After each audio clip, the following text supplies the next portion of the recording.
All right, this is your man, Sir Earl, coming at you. Episode, cannot believe it, we're already on episode number 126. Growing. Lot of followers, a lot of downloads, which is great. Today is Sunday the 15th, and it's approximately 1:50, 10 minutes to 2 in the afternoon. So, as I had promised, I would start trying to get to this podcast a little bit earlier instead of posting Monday afternoon, whereas a lot of people like to listen Sunday night or Monday on their way to work.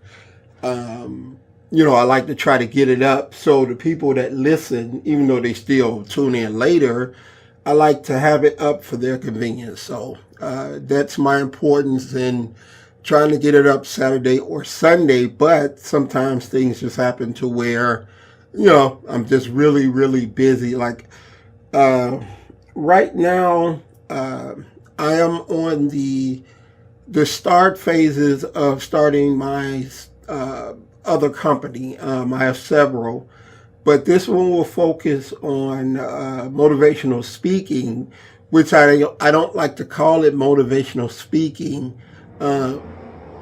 because to me, motivation is temporary. It's more. I'm going to talk about it more in this podcast, but it's a temporary emotion. To me, it's kind of, I listen to a lot of different motivational speakers, and I would never suggest who to listen to or who not to listen to. You have to make your own choices. I prefer to think of myself as a success strategist.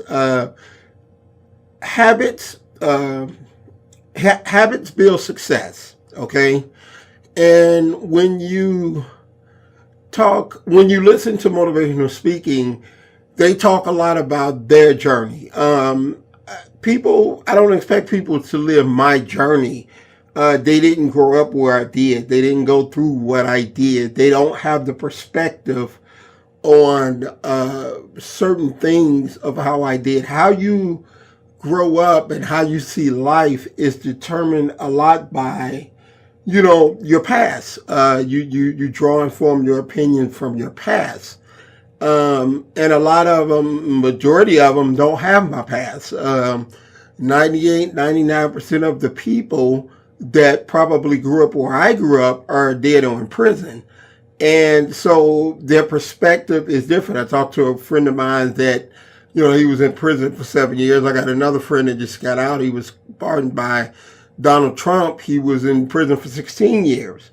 And their perspective on life is different. Why? Because you were out of life for 16 years, so you lived a prison life. So your mentality and everything about that, the way you thought about life and what was important to you changed, good or bad. It's not my choice to decide, how that affected you. But a lot of motivational speakers, they like to relate to their story, where they grew up, how hard they had it. And if they can do it, you can do it. But no one really that I've heard, people listen to different people, have really made me understand what steps do I need to take to give myself the best shot at success. I learned a lot about people through my business of personal training. A lot of people, when they think about personal training, they think of it more physically. And they're motivated to get in shape, lose weight, not have a gut, whatever it is that is motivating them. But as I explained before, motivation is a temporary emotion. First of the year, everybody's motivated. This is my resolution. This is my year. I'm going to do it. I'm going to get this membership. And what winds up happening 2 weeks later, you don't even see them, because the motivation has worn off. So what I prefer to talk to people about is, even with my training, I learned it with my training, is habits. You change your habits. First thing you must develop discipline. Discipline, I'll tell you the meaning of discipline, and people may differ on what they say about it, how they think about it. Discipline is doing what you need to do when you need to do it, regardless of whether you feel like it or not. Okay?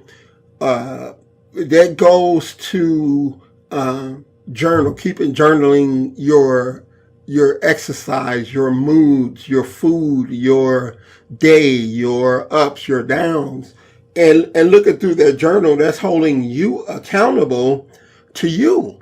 No one else is going to hold you accountable like you're going to hold yourself. You may think, well, I got a friend that we go walking together, or we go to Swallow Creek or whatever the hell it is, and we run these stairs and they really keep me going.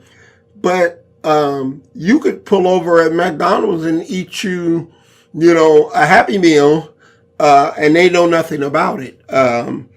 But when you do that, when you decide to break your discipline, you have to look in that mirror every day.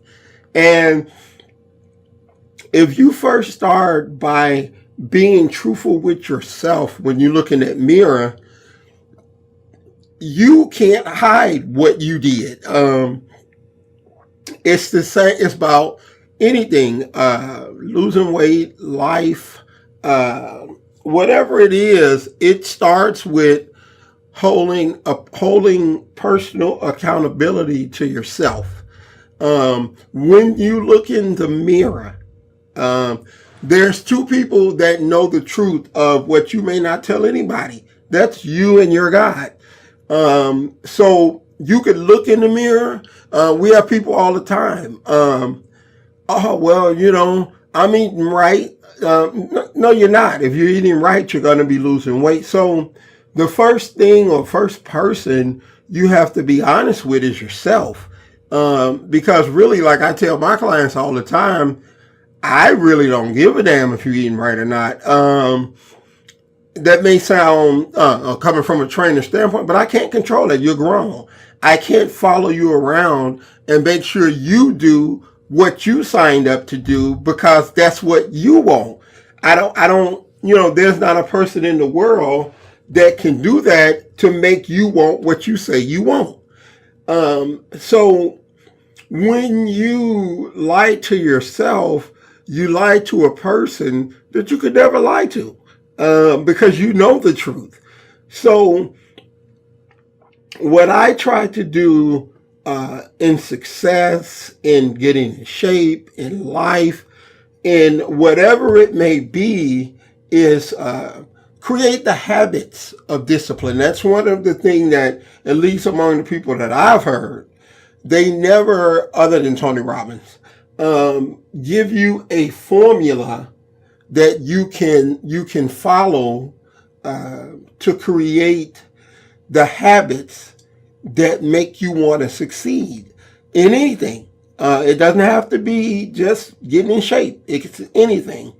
A lot of people believe because me and Chie, we both compete, we get a lot of people saying they want to compete, or I get a lot of people, business people, saying, oh, well, I want to start working out because it gives me self-discipline, clarity of mind, energy, whatever, okay? The thing is this, okay? You must first develop those things in order to have those things. You can't say, when I hear a person say, I want to compete, that means I want to look as good as the people on stage, but I don't want to make the sacrifices that they make. That's what that means to me. Because you must discipline yourself to have the drive and the things that go, like the goal setting, the never quit, all those things to compete. People are putting the cart before the horse because they're keeping it physical. It's mental. You're never going to achieve that level until you change habits that got you in the position that you're in today.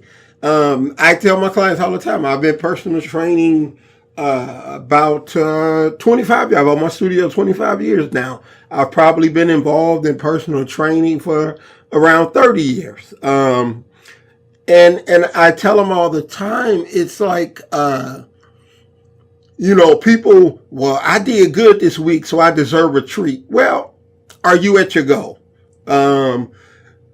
In life, we look at the worst examples. We look at some person that looks worse than us, and we make our determination, well, I don't look as bad as her. Where in reality, what you need to do is you're your toughest competition. Look at you and see if that's the best that you can do. Chances are either you lie to yourself and tell you it is, or you have a long, long way to go. And there's nothing wrong with that. The only difference between you and where you're trying to go is a matter of sacrifice and discipline. Okay? A lot of people don't want to sacrifice anything. They want the physique that they say they want, but yet they don't want to eat and work out and give up the things that got them in the position that they're in. They just want it. They want that end result. But anytime you see somebody, whether it be a happy couple, whether it be a valedictorian, whether it be life, whether it be in shape, you have to understand, to be a valedictorian, it takes you 4 years of sacrifice. While everybody is going out partying, you're studying, okay? Instead of settling for that B, you put in more effort and time, sacrifice your personal things to achieve that goal of being the best you can be. You didn't necessarily set out to be valedictorian, the best person in the school. You set out to you against you.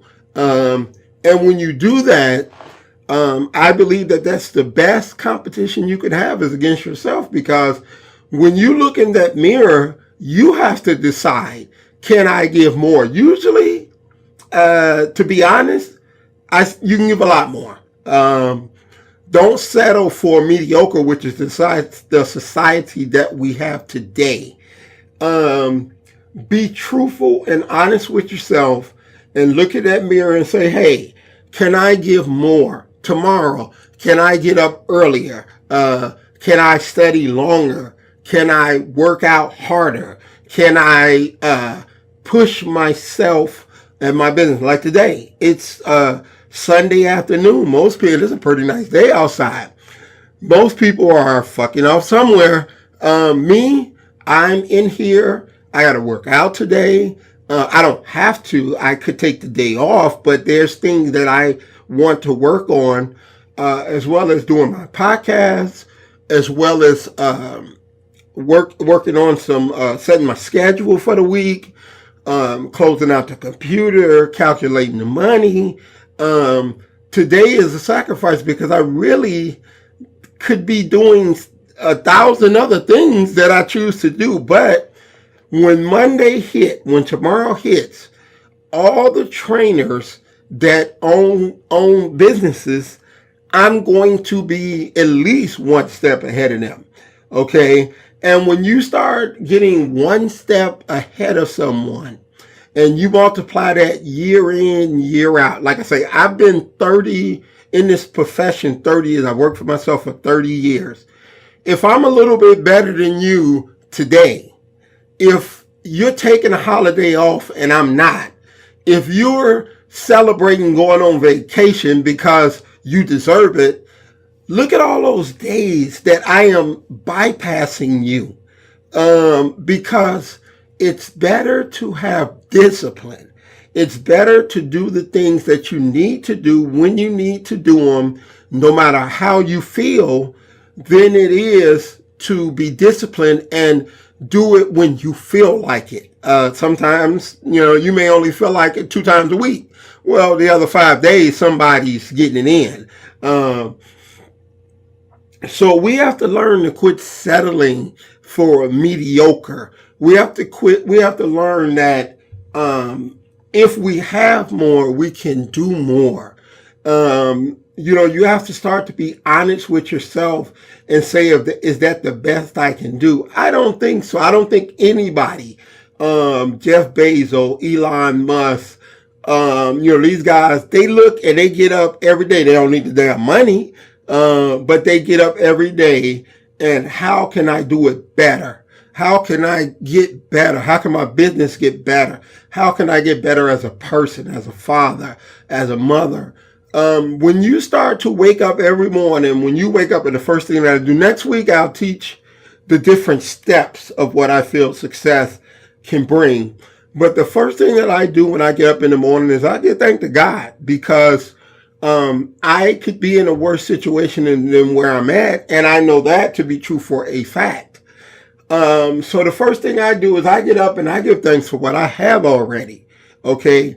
Then I go through my meditation process, equipping my mind to deal with any negative consequences that may come my way today. Okay. That's why when things come my way, they don't rattle me. Among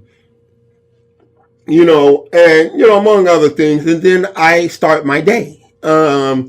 I'm thankful, I'm full, I'm armored, I'm all those things. So each day I can progress because I've already put my shield on before I came out.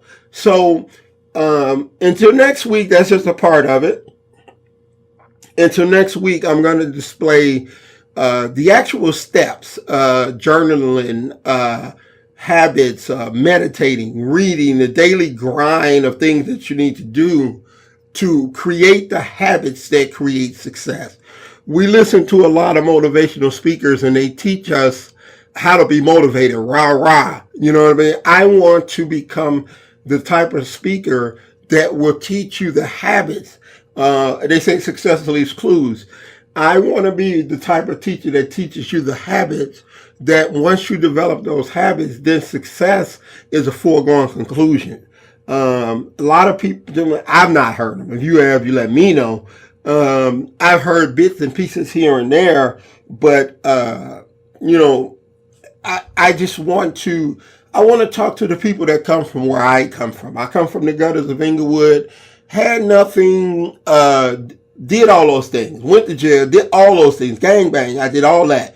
So, a lot of people that's from where I'm from, they didn't make it. So they can't tell you the story.